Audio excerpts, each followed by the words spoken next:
Kia ora everybody and welcome back to Theology, where it is the 18th day of Advent and we are going to be talking about another Christmas carol, Christmas song, and drinking some more tea.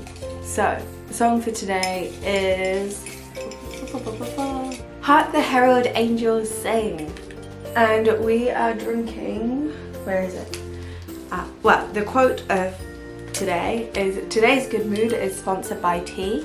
That is kind of true. I love a good cup of tea. I love drinking tea. I'm not sponsored though, I would like to clarify. I think I said this before, but I'm not getting paid to do this.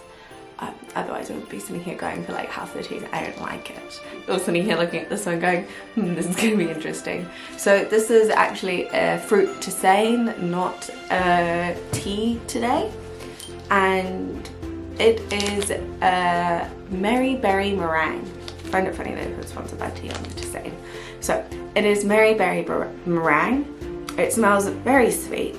This one, I read the name and I was like, oh yeah, this is just one of their teas. It's actually one of their Christmas teas that they came out with. It is inspired by a pavlova. I'm not personally a huge pavlova person. I like the fruit from the pavlova and I like the cream, but I don't really like the meringue together. It says, crisp sweet meringue notes slathered in creamy flavors and finished with the likes of kiwi fruit, blueberries and strawberries.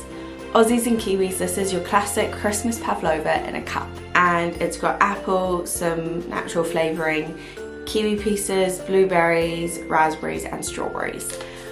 And I don't know how to feel about this one, because all of those things I would probably like in a tea, but if they've tried to skew it towards the meringue sweet side, then I might not be so keen. Like the idea of it being a pavlova, goes, maybe I won't like it.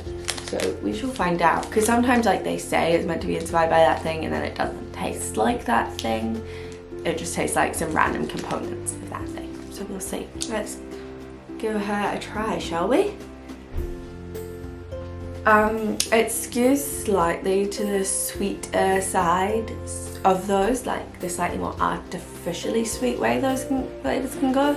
So I'm not as keen on it, but it's nice. I would consider getting it.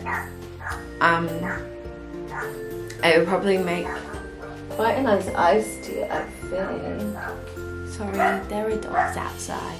But let's get on to the Christmas carol. So we're doing Hark the Hearld Angels Sing today.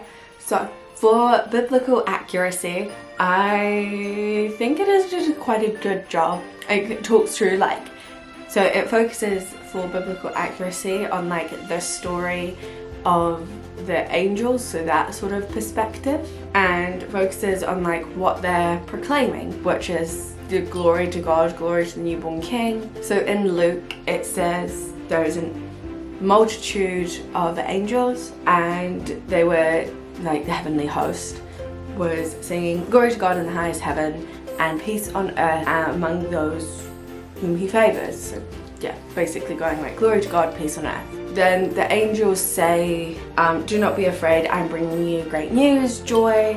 It's the city of David. This is the Messiah is going to be born here in Bethlehem.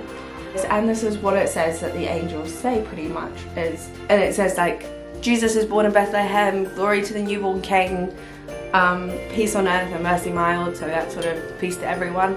And so that's what the whole sort of main chorus is about. Totally got that biblical accuracy going, so it gets a 4. It adds in some things it don't say God and sin is reconciled, but it kind of is implied through some of what the angel says. Then with theology, I gave it a 5 because, oh my goodness, it is using so many names of Jesus that could take so much unpacking. Heaven-born Prince of Righteousness, the Son of Righteousness, the light and life to all he brings. It is incredibly really laying on the Christology, really laying on the divinity of Jesus and what he's doing, but the whole time talking about the baby that the angels are telling them to go see. So yeah, born to raise the sons of earth, born to give them second birth. So many good ideas in there, so many huge concepts that come out throughout the whole story that theologians spend a long time unpacking. So it gets a 5 for that. Pastoral ministry, I gave it a 3 because like there's stuff here, like it is, again, it's kind of exactly where I would expect it to sit. It doesn't do more than it can. It doesn't create an exceeding amount of conversations that you could have around it. It also doesn't call a response in the same way out of me. There is some response there. That's definitely present. I can definitely worship to the song, so it gets a 3. And for musicality, it gets well, I put it as a 3.5.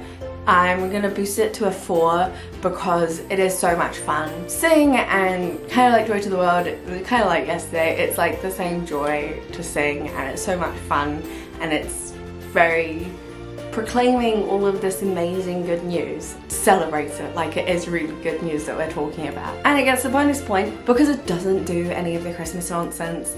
It doesn't talk about snow or wet or cold or that seasonal side of stuff, so it gets the bonus point. So that means all up it gets a 17 out of 21, which is pretty good. If I do say so myself, it's a pretty good score. Thank you for watching. I will see you all tomorrow with a new tea and a new carol. Bye!